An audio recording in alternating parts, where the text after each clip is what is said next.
olives type des petites olives de Nice, cultivées ici, qui sont reconnaissables avec leur forme de fourche que vous voyez ici, hein, tout autour de Nice.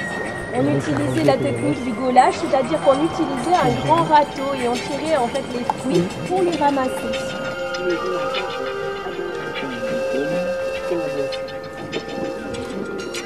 J'avais le guide rando du territoire, c'est la dernière édition.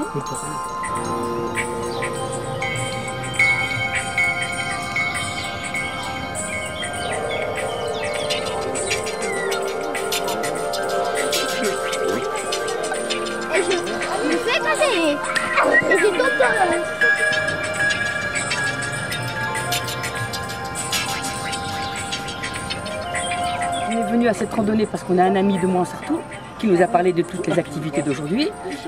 On voulait marcher, puisqu'on est des grands marcheurs, on n'est pas déçus. Et surtout, on habite à côté de Grasse, on ne vient jamais.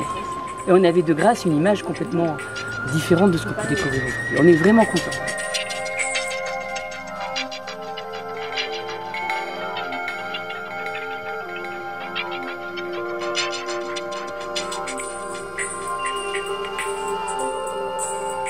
Le Pôle Azur Provence participe pour la 2e année à la Fête de la Nature.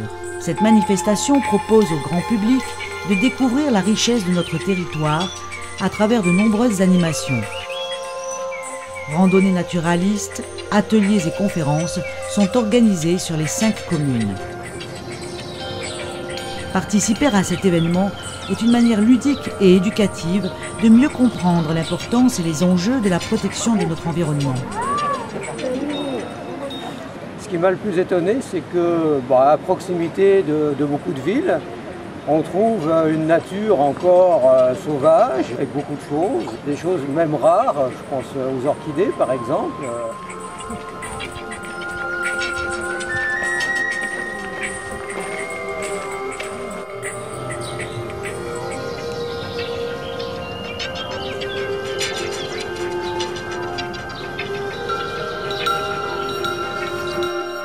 Pour pouvoir attirer les animaux, il y a plusieurs façons. Soit ça va être la couleur, donc on va avoir des colorations bien particulières. On va avoir des graines bleues, des graines rouges, rosées, vertes, etc. Alors souvent ces graines colorées, on va en faire des bijoux, on va les percer. Il va y avoir l'odeur. Entre autres, ça va attirer l'homme aussi, puisqu'il y a beaucoup de graines qui servent d'épices.